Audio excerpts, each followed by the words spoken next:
Municipality में 17 wards हैं और 17 वार्डों में भी कंस्ट्रक्शन हो रही है और उनके पास परमिशन नहीं है, बिना परमिशन कंस्ट्रक्शन हो रही है, तो किस हद तक ये ठीक है? देखें जी, हमारा फील्ड स्टाफ रहता है जिसमें हमारे 12 मेंबर्स हैं। यहाँ पर खिलाफवर्जी और बिल्डिंग परमिशन के मेरी स्ट्रिक्ट इंस्ट्रक्शंस हैं। अगर हम बात करेंगे डिस्ट्रिक्ट हॉस्टल गांधरबल की बात करेंगे, हॉस्टल रोड पे लोग जो हैं वो बहुत ज़्यादा गाड़ियाँ खड़ा करते हैं, खासतौर पे जहाँ पे हॉर्स पर रेस्टोरेंट है, तो वहाँ पे पेशेंट को बहुत ज़्यादा मुश्किलों का सामना करना पड़ता है। और हाल ही में ई रिक्शा सर्विस जो है वो भी चालू की गई थी, लोग इस चीज़ से बहुत ज़्यादा खुश थे, लेकिन ई रिक्शा वाले भी वहाँ पे परेशान है। इस रिगार्डिंग मेरी बात चेयरमैन साहब के साथ हुई थी, लेकिन अभी तक ग्राउंड जीरो पे वहाँ पे हमें कुछ ऐसा देखने को नहीं मिला। वहाँ पे लोग आज भी गाड़ियाँ जो हैं वो सड़कों पे रखते हैं और जिसकी वजह से लोगों को शदीद मुश्किलों का सामना करना पड़ता है। इस वजह से आपका क्या कहना है? देखें जी, इसमें भी अभी एक मीटिंग कन्वीन हुआ था जिसमें ये डिसाइड किया गया था कि वहाँ पर ऑलरेडी जितनी भी गाड़ियाँ होंगी उनको सीज़ किया जाएगा। गांधरबल के बेशतर इलाकों से ये शिकायतें आ रही हैं कि आवारा कुत्तों की वजह से लोगों को जीना हराम हुआ है। इससे पहले भी सर एक बार ये एक हादसा हमारे साथ यहाँ पेश आया था, एक बुजुर्ग माँ जो कि गंगरहुमा गांधरबल टाउन एरिया की बात करेंगे, वहाँ पे आवारा कुत्तों ने उसे काटा था, उसके बाद उसकी डेथ हुई थी। देखें जी, ये बिल्कुल सही है कि एक पूरा एक झुंड सा डॉग्स वगैरह का, स्ट्रीट डॉग्स वगैरह का यहाँ रहता है। हमने बहुत बारी कोशिश की, हमने डॉग्स उठाकर बंद करके भी एक बार ये मुहिम एक से चलाई थी, लेकिन एक गार्बेज जो है वो बहुत ज़्यादा पड़ा हुआ है। टाउन एरियाज़ की बात करेंगे हम, खासतौर पर सालौरा की बात करेंगे, फतेहपुरा की बात करेंगे, बीहुमा की बात करेंगे, पिछले कुछ महीनों से लगातार गार्बेज जो है वो पड़ा हुआ है, वहाँ पर स्वीपर्स नहीं जाते हैं। सर सवाल साहब क्या कहते हैं? देखें, इस चीज़ को मैं डिनाई करूँगा, बिल्कुल हमारा 100% डोर टू डोर कलेक्शन का हम बता रहे हैं। लेकिन टाउन एरियाज़ की बात अगर हम करेंगे, टाउन एरियाज़ भी आपकी नज़र हमेशा रहती है, आपको लगता है सर टाउन एरियाज़ में कोई डेवलपमेंट हो रही है? बिल्कुल, म्यूनसिपल काउंसिल गांधरबल की तरफ से मैं आपको एस्टिमेटेड डेवलपमेंट्स के जो प्रोजेक्ट्स काउंसिल ने उठाए थे उसको हमें बताइए। आप आज जिस तरीके से गांधरबल इंतजामिया की बात करेंगे, डीसी साहब के साथ साथ आप भी थे, आप लोगों ने आज बहुत सारी जगहों का दौरा किया, दौरे का मकसद क्या था? देखें जी, हमारे लॉन्ग पेंडिंग कुछ प्रोजेक्ट्स थे और कुछ प्रोजेक्ट्स इस साल शुरू हुए थे, जिसमें हमारे मैरिज हॉल का प्रोजेक्ट था, हमारा क्लॉक टावर का था, डेवलपमेंट ऑफ बस अड्डा तोहीद चौक या डेवलपमेंट ऑफ बस अड्डा बेहामा था, कुछ लैंग्वेजिंग में प्रोजेक्ट थे, कुछ ग्रीन स्पेसेस क्रिएट करने थे, कुछ स्ट्रीट वेंडर्स का मसले थे। उनको मद्देनज़र रखते हुए डिप्टी कमिश्नर गांधरबल ने आज का डे चूज़ किया था। हर साइट पे हम विज़िट किए। अमृत सरोवर का जो काम शुरू हो रहा है, परसों से वो टेंडर आउट हो गया है, तो नागपाव का काम है, वहाँ विज़िट किया। मैरिज हॉल वगैरह का देख लिया कि कितना काम कंप्लीट हो रहा है, और एग्जीक्यूटिंग एजेंसी यानी कि R&B से एक डेडलाइन दिया गया उनको कि कितने टाइम के अंदर ये काम जो है, इतने प्रोजेक्ट्स हैं, कब कौन सा इनॉग्रेट करना है, कौन से काम किस टाइम में पूरे हो जाएंगे, और कौन सा फाउंडेशन स्टोन या कौन से प्रोजेक्ट्स जो हैं आगे आने वाले वक्त में हमें उठाने की ज़रूरत है। अगर हम बात करेंगे डिस्ट्रिक्ट हॉस्टल गांधरबल की बात करेंगे, हॉस्टल रोड पे लोग जो हैं वो बहुत ज़्यादा गाड़ियाँ खड़ा करते हैं, खासतौर पे जहाँ पे हॉर्स पर रेस्टोरेंट है, तो वहाँ पे पेशेंट को बहुत ज़्यादा मुश्किलों का सामना करना पड़ता है। और हाल ही में ई रिक्शा सर्विस जो है वो भी चालू की गई थी, लोग इस चीज़ से बहुत ज़्यादा खुश थे, लेकिन ई रिक्शा वाले भी वहाँ पे परेशान है। इस रिगार्डिंग मेरी बात चेयरमैन साहब के साथ हुई थी, लेकिन अभी तक ग्राउंड जीरो पे वहाँ पे हमें कुछ ऐसा देखने को नहीं मिला। वहाँ पे लोग आज भी गाड़ियाँ जो हैं वो सड़कों पे रखते हैं और जिसकी वजह से लोगों को शदीद मुश्किलों का सामना करना पड़ता है। इस वजह से आपका क्या कहना है? देखें जी, इसमें भी अभी एक मीटिंग कन्वीन हुआ था जिसमें ये डिसाइड किया गया था कि वहाँ पर ऑलरेडी जितनी भी गाड़ियाँ होंगी उनको सीज़ किया जाएगा, उसको नो पार्किंग जोन डिक्लेयर किया जाएगा। लेकिन हमें डिफ़िकल्टी वहाँ से ये आ रही थी कि अगर हम फाटक या कोई ऐसी चीज़ खड़ा कर देते, यहाँ सिर्फ छोटी गाड़ियाँ पास आन हो जाती, लेकिन वहाँ एम्बुलेंस के लिए हमें फिर 24/7 वहाँ बंदा कोई रखना है जिसको वो टोल पोस्ट के ज़रिए अलाउ करेगा, लेकिन वैसा पॉसिबल हमारे लिए नहीं है। अब हमने एक और चीज़ की है, एक फ़ाइन 500 रुपये का लगा के अगले 2-4 दिन तक हम वहाँ पर एक साइनेज क्रिएट कर रहे हैं, उस पूरे एरिया को, रोड वाले एरिया को नो पार्किंग जोन डिक्लेयर कर रहे हैं। वैसे दूसरी तरफ हमें डिप्टी कमिश्नर ने भी डायरेक्शंस दिए हैं जिसमें हम फुल फ्लेज्ड तरीके से, एक तो गाड़ी सीज़ हो जाएगी और वो अभी से जो गाड़ी वहाँ रहेगी, तो ये मेरा मैसेज भी रहेगा, उसको हम डायरेक्टली डिपार्टमेंट को, ट्रैफिक डिपार्टमेंट को हैंड ओवर करके कोर्ट चालान करने की तैयारी में है कि जो भी गाड़ी हॉस्पिटल जोन पर, क्योंकि उसमें बहुत सारी डिफ़िकल्टी होती है पेशेंट्स वगैरह को। जहाँ तक ई सर्विसेज, ई रिक्शा का ताल्लुक है, या वो जो स्टार्ट किया है हेल्थ डिपार्टमेंट ने, तो वही वहाँ पर फीजेबल भी है और वही वहाँ चलना भी चाहिए सर। बिल्कुल सर। जिससे कि सर अगर हम बात करेंगे गांधरबल के बेशतर इलाकों से ये शिकायतें आ रही हैं कि आवारा कुत्तों की वजह से लोगों को जीना हराम हुआ है। इससे पहले भी सर एक बार ये एक हादसा हमारे साथ यहाँ पेश आया था, एक बुजुर्ग माँ जो कि गंगरहुमा गांधरबल टाउन एरिया की बात करेंगे, वहाँ पे आवारा कुत्तों ने उसे काटा था, उसके बाद उसकी डेथ हुई थी। उसके बाद सर जब मेरी बात आपके साथ हुई थी, आपने कहा था कि ये हमारे डोमेन में नहीं आता, ये एनिमल हस्बेंड्री के डोमेन में आता है। लेकिन जब मैंने एनिमल हस्बेंड्री के चीफ के साथ बात करने की कोशिश की, उन्होंने कहा कि ये आवारा कुत्ते जो हैं ये एनिमल हस्बेंड्री के डोमेन में आते हैं, लेकिन पेट एनिमल जो है वो हमारे डोमेन में आते हैं। आखिरकार लोग इस चीज़ से बहुत ज़्यादा सफ़र कर रहे हैं, खासतौर पर टाउन एरियाज़ की बात करेंगे हम सर, कब तक ये लोग सफ़र करेंगे सर? देखें जी, ये बिल्कुल सही है कि एक पूरा एक झुंड सा डॉग्स वगैरह का, स्ट्रीट डॉग्स वगैरह का यहाँ रहता है। हमने बहुत बारी कोशिश की, हमने डॉग्स उठाकर बंद करके भी एक बार ये मुहिम एक से चलाई थी, लेकिन एक्चुअल इशू हमारे पास था कि हमारे पास कोई पर्टिकुलर स्टाफ या कोई ऐसा वो स्क्वाड कोई अवेलेबल नहीं था डॉग स्क्वाड वगैरह के लिए, जिसका हमने टेकअप किया था। मैंने commissioner SMC joint commissioner SMC को भी एक बार लेटर लिखा था कि अगर उनसे हेल्प हो जाता, लेकिन मुद्दा यही रहता है कि उसके बाद लेकर कहाँ लेंगे। तो हमारे पास अभी ऐसी कोई फैसिलिटी अवेलेबल नहीं है। तो अदरवाइज़ मैंने डायरेक्टरेट से भी ये मुद्दा उठाया गया है, तो देखते हैं आगे क्या होता है। And within I assure you within 2 months कोई ना कोई ऐसा इस चीज़ पे पूरा काबू पा लिया जाएगा कि ये डॉग्स वगैरह जो स्ट्रीट डॉग्स का इशू होता है, जैसे लास्ट टाइम एक इंजरी वगैरह हुई थी, तो वो ऐसी चीज़ें कोई भी हमें ना आए सर। बहुत सारी जगहों से सर ये भी शिकायतें आ रही हैं कि गार्बेज जो है वो बहुत ज़्यादा पड़ा हुआ है। टाउन एरियाज़ की बात करेंगे हम, खासतौर पर सालौरा की बात करेंगे, फतेहपुरा की बात करेंगे, अबीहुमा की बात करेंगे। पिछले कुछ महीनों से लगातार गार्बेज जो है वो पड़ा हुआ है, वहाँ पर स्वीपर्स नहीं जाते हैं।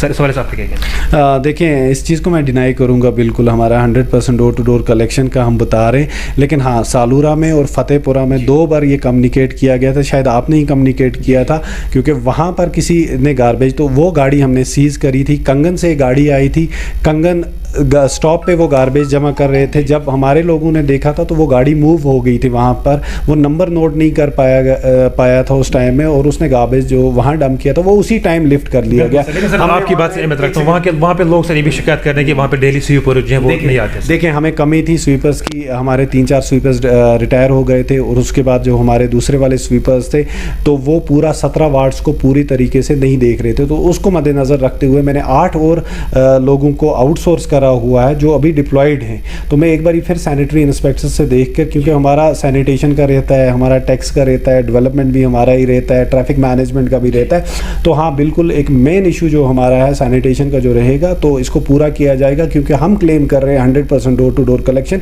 और ऐसी कोई भी शिकायत आती है, हमारा पोर्टल, हमारा ये लैंडलाइन नंबर वगैरह सब अवेलेबल है।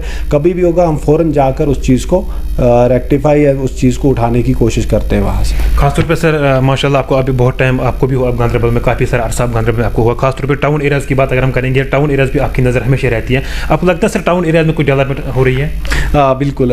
म्यूनसिपल काउंसिल गांधरबल की तरफ से मैं आपको एस्टिमेटेड डेवलपमेंट्स के जो प्रोजेक्ट्स काउंसिल ने उठाए थे उसको, जिसमें हमारा लेन ड्रेन का तो मेन रहता है, उसके बाद जो बड़े प्रोजेक्ट्स हमारे थे, तो मैं अब 21.59 करोड़ का हमने प्रोजेक्ट ये प्रपोज़ किए थे, जिसमें अभी तक जो एक्सपेंडिचर हुआ है वो 14.15 करोड़ का हम एक्सपेंडिचर ऑलरेडी कर चुके हैं। और हमारे जो स्कीम्स हमारी रहते हैं वो डिस्ट्रिक्ट FC ग्रांट्स का रहता था, मेजर कैपेक्स का हमारा रहता है, जिसमें बड़े प्रोजेक्ट जैसे आपके मैरिज हॉल्स होंगे, आपके बस अड्डा है, जैसे कि आपके पार्क्स वगैरह, बड़े वाले पार्क्स, चिल्ड्रन पार्क्स जो अभी हमारे 3 बन रहे हैं वो डेवलप हो रहे हैं। तो हमारा अमृतसर ओवर में भी हमने जो प्रोजेक्ट किए थे, नागपाव का क्लीनलीनेस और डिसिल्टिंग है। तो उसके अलावा हमारा UDS जो हमारे डिस्ट्रिक्ट कैपेक्स में हमारे पास 31 लाख का प्रोजेक्शन होता है, तो उसमें हम कुछ छोटे लेन ड्रेन उठा रहे हैं। IDMT हमारा इंटीग्रेटेड स्मॉल टाउन डेवलपमेंट में रहता है, तो उसमें भी हम, और हमारा जो इंटरनल फंड से जो हमारे फुटपाथ्स, लेन्स, ड्रेन्स हम कवर करें, बिल्कुल डेवलपमेंट हो रही है। It will take time. तो जैसे हमारे प्रोजेक्ट, जैसे अभी DC सर ने भी सराहाया है म्यूनसिपल काउंसिल के काम को, और हमारा एग्जीक्यूटिंग एजेंसी जो RNB रहता है तो उनका भी बड़ा बर्डन रहता है, तो उनके साथ तालमेल रख के हमारे प्रोजेक्ट्स टेंडर आउट होते हैं, उसके बाद उनका एग्जीक्यूटिंग होता है। तो हमारे गांधरबल में बाय एंडिंग 2022 हमारे इंशाल्लाह सारे प्रोजेक्ट्स जो बड़े प्रोजेक्ट्स हैं, जो डेवलपमेंट के लिहाज, मैग्नेमाइजेशन के लिहाज से हैं, जिसमें हमारा तोही चौक का अड्डा है, कोई फेंसिंग के लिहाज से है, या कोई भी प्रोजेक्ट जो हमारा है, जैसे कि आपका लैंग्वेजिंग प्रोजेक्ट बहुत सालों से पड़ा हुआ था, जिसमें हमने अभी तक जो एक्सपेंडिचर किया है तो 9.57 करोड़ से लेकर हमने एक्सपेंडिचर 5.70 करोड़ का हम एक्सपेंडिचर कर रहे हैं। और हमें RNB से यही इन्फॉर्मेशन मिली है कि बाय एंडिंग सितंबर वो हमें वो प्रोजेक्ट भी हैंड ओवर कर रहे हैं। बहुत लंबा प्रोजेक्ट था। उसके अलावा जैसे आप ब्यूटिफिकेशन की बात करेंगे, हमने LEDs यहाँ इंस्टॉल करे हुए हैं, जिसमें इंफॉर्मेशन IC एक्टिविटीज़ का इंफॉर्मेशन वगैरह, हमारे साइनेज का, आपके किलोमीटर्स वाइज कितने साइनेज, पेंटिंग का हमारा चल रहा है, म्यूरल पेंटिंग्स वगैरह हम करवा रहे हैं।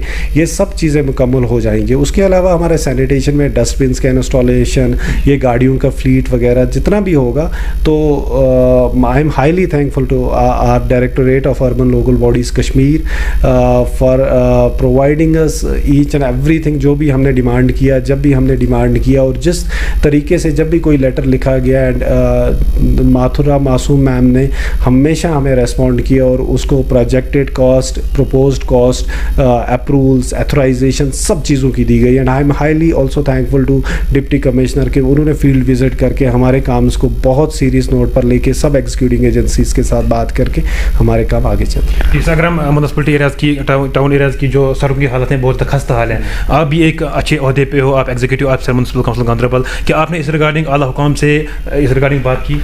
देखें जी, हमारा कोई प्रोजेक्ट नहीं रहा था मैग्डमाइजेशन का, क्योंकि काउंसिल में कोई प्रोजेक्ट पास नहीं हुआ था उस टाइम में, लेकिन हमने टेकअप किया था R&B से, और अभी आप देख रहे हैं कि मैग्डमाइजेशन चल रहा है। जैसे आपके फतेहपुरा वाला रोड है उसका मैग्डमाइजेशन था, जैसे आपका गंगरामा वाला रोड है उसका मैग्डमाइजेशन था, आपके सालूरा वाला इनर लिंक्स का मैग्डमाइजेशन था, वो टेकअप किया गया था इसके साथ R&B के साथ। और मैग्डमाइजेशन आप देख सकते हैं कि अंडर प्रोग्रेस है, बारिश की वजह से रुका है। एंड R&B हैज़ एश्योर्ड कि 15 अगस्त को ऑलमोस्ट सारे रोड्स हमारे मैग्डमाइज हो जाएंगे, और इस साल के जितने भी प्रोजेक्ट हैं वो अक्टूबर के महीने तक सारे कंप्लीट हो जाएंगे इंशाल्लाह। और जो हमारा रहेगा छोटे ड्रेन्स, मेन होल्स वगैरह का रहेगा, तो इस साल let I be very frank, तो हमने कोई मैग्डमाइजेशन का प्रोजेक्ट नहीं लिया था, बट नेक्स्ट ईयर हम पूरा एक मैग्डमाइजेशन और ड्रेनेज का पूरा DPR जो 3.5 करोड़ का हमारा बना हुआ है वो हम इम्प्लीमेंट करेंगे। बिल्कुल। अगर हम सर नाले सिंध की बात करेंगे, बहुत सारे ऐसे भी लोग हैं जो केयरलेस हैं, उसमें गार्बेज डालते हैं। अब आखिर में जाते जाते गांधरबल के बाशूर आवाम के लिए क्या मैसेज रहेगा? देखिए जी, बहुत सारे चीज़ों को मद्देनज़र रखते हुए, पहले तो मैं आज डिजिटल वीक चल रहा है, उसके हवाले से मैं गांधरबल की आवाम से यही कहना चाहूँगा कि म्यूनसिपल काउंसिल गांधरबल हमारे पास 14 सर्विसेज अवेलेबल हैं, और 14 सर्विसेज जैसे आपका डेथ सर्टिफिकेट, बर्थ सर्टिफिकेट, आपका ट्रेड लाइसेंस का सर्टिफिकेट, आपके पेट रजिस्ट्रेशन का सर्टिफिकेट, आपके पोल्ट्री फार्म्स का सर्टिफिकेट, आपका population certificate, out of limit certificate, इस तरह बहुत सारे सर्टिफिकेट जो हैं, आपका ऑनलाइन बिल्डिंग परमिशन है विद इन टाइम लिमिट्स। तो आप इस चीज़ को पूरी तरीके से आप एक्सेस करें, इस चीज़ का फ़ायदा उठाएं। और दूसरी बात जो ये है कि आपका सैनिटेशन का जो रहेगा, बाहर कूड़ा करकट वगैरह जो है, बाहर कूड़ा करकट वगैरह वो ना डालें। आप प्लास्टिक, हमने बिन्स लगाए हैं, प्लास्टिक और वेट वेस्ट और ड्राई वेस्ट को एक प्रॉपर तरीके से उन बिन्स में डाला जाए जहाँ से वो डिस्पोज्ड ऑफ होंगे। और दूसरी तरफ से यहाँ के जितने भी हाउस होल्ड हैं, हमारी गाड़ी विज़िट करती है हर हाउस होल्ड के, हर सुबह मॉर्निंग में पूरी तरीके से उनको माइक पे बुलाया जाता है, उनको रिक्वेस्ट की जाती है, तो प्रॉपरली जो डस्टबिन दिए गए हैं उसके हिसाब से वेस्टेज को डिस्पोज्ड ऑफ करें।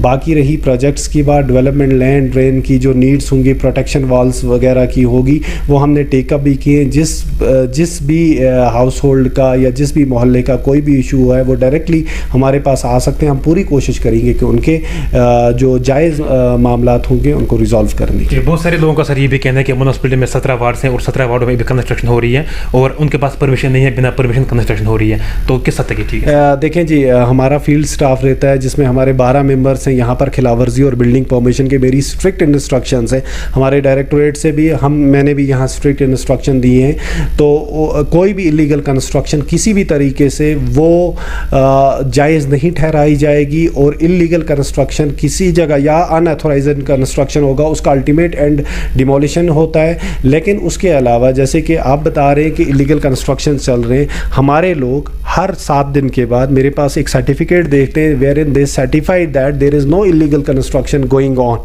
बिकॉज फील्ड एजेंसीज वही हैं। अगर ऐसा कोई भी चीज़ है, अगर आप भी मार्क करवा सकते हैं कि कोई ऐसी चीज़ हुई है हमारे नॉलेज में आती है, विदाउट परमिशन की बात करते हैं, विदाउट परमिशन हो, विदाउट परमिशन की बात होगी, या परमिशन में ये थोड़ा वायोलेशन हो, या अप्रूव्ड प्लान में या साइट प्लान में थोड़ी सी वायोलेशन होगी, प्रॉपर एक्शन लिया जाएगा।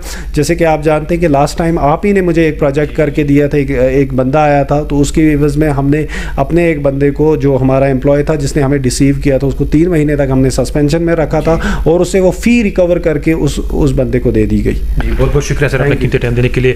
जी नाज़रीन, ये हमारे साथ बात कर रहे थे executive officer municipal council Ganderbal Naveed Ejaz साहब। आज कुछ अहम मुद्दों पर बात की, गांधरबल के डेवलपमेंट के रिलेटेड बात की, और आज हमें टाइम दिया। आगे भी लगातार आपको किसी न किसी शख्सियत के साथ रूबरू कराने की कोशिश करेंगे। आप देखते रहिए the voice of Kashmir. Cameraman Dar Rafiq के साथ गांधरबल से मैं एजाज।